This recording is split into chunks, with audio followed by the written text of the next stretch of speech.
War. Not exactly a new concept. At first, it was really about the coming of an empire. All the human kingdoms on the Icerian continent united under a single crown and a single religion.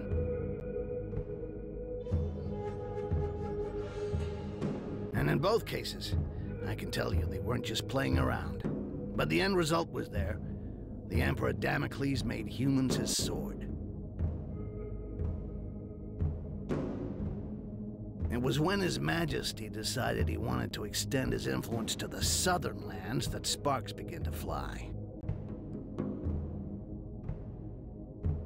Because, well, the peoples of the south are beast-like green creatures 8 feet high, all muscle and nerves, with a natural-born talent for war.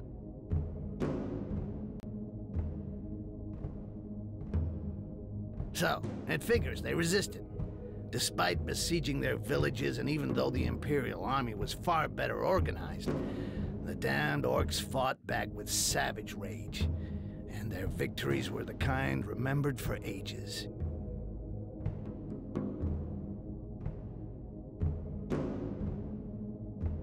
But Damocles wasn't just gonna sit there and take it.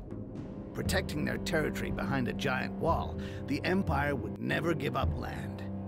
Its ruler wasn't planning on standing pat.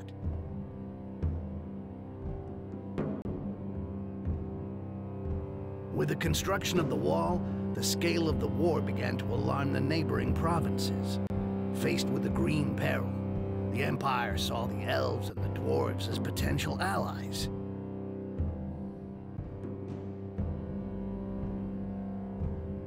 With their support, a quick victory over the Greenskins was a certainty, and peace could finally return to the Icerian continent.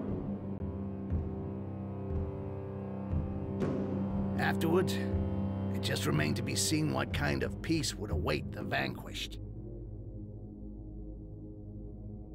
Over the decades of conflict, the Orcs were already beginning to figure it out.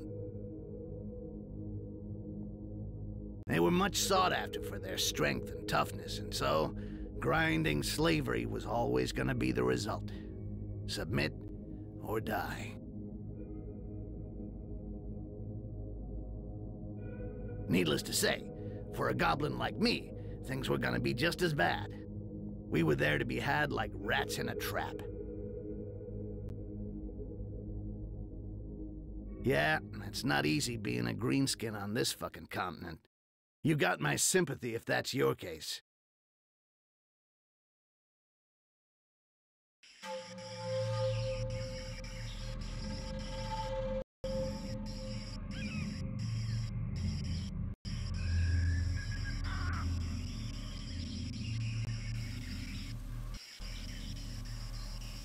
See anything on patrol, Butcher?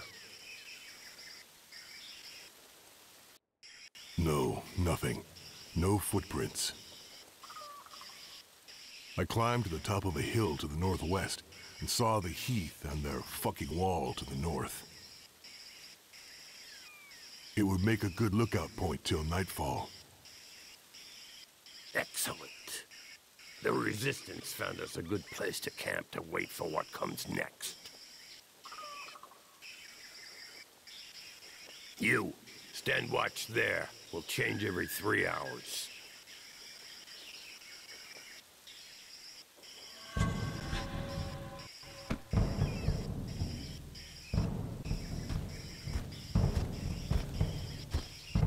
Arkin wanted to see you, Butcher.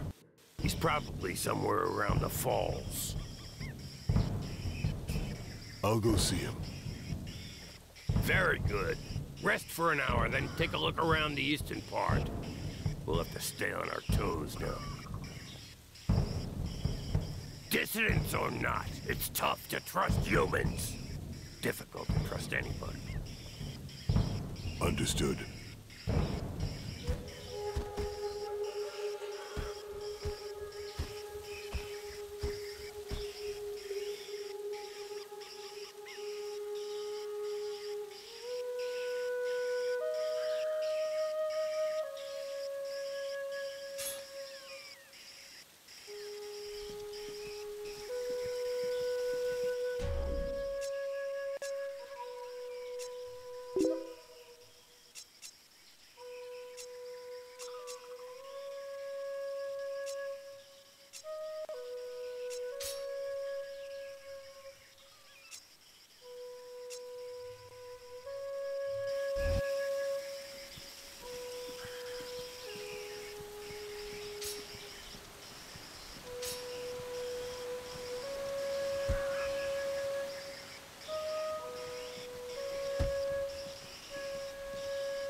There you are.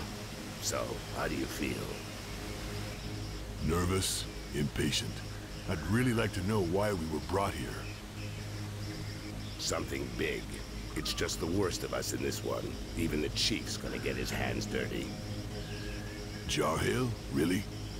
We gonna kill the Emperor or what? Ha! Why not? That wouldn't hurt us a bit.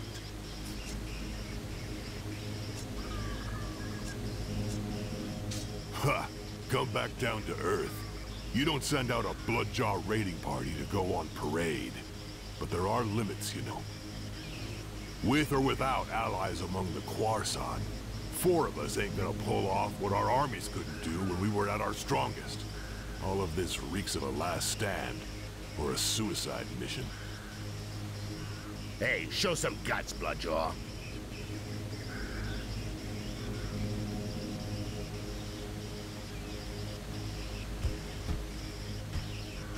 Come on, defend yourself. It'll do you good.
Shit, Arkai, relax. You get angry way too fast.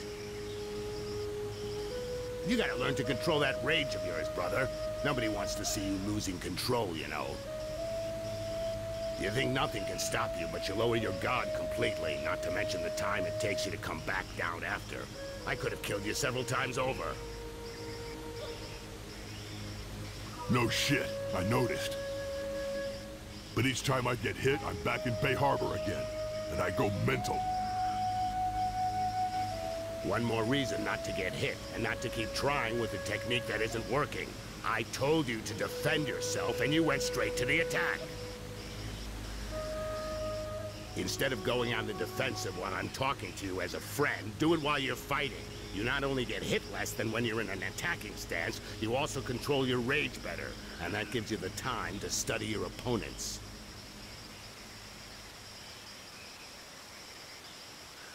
Come on, let's try again. Only this time you parry my attacks in a defensive stance.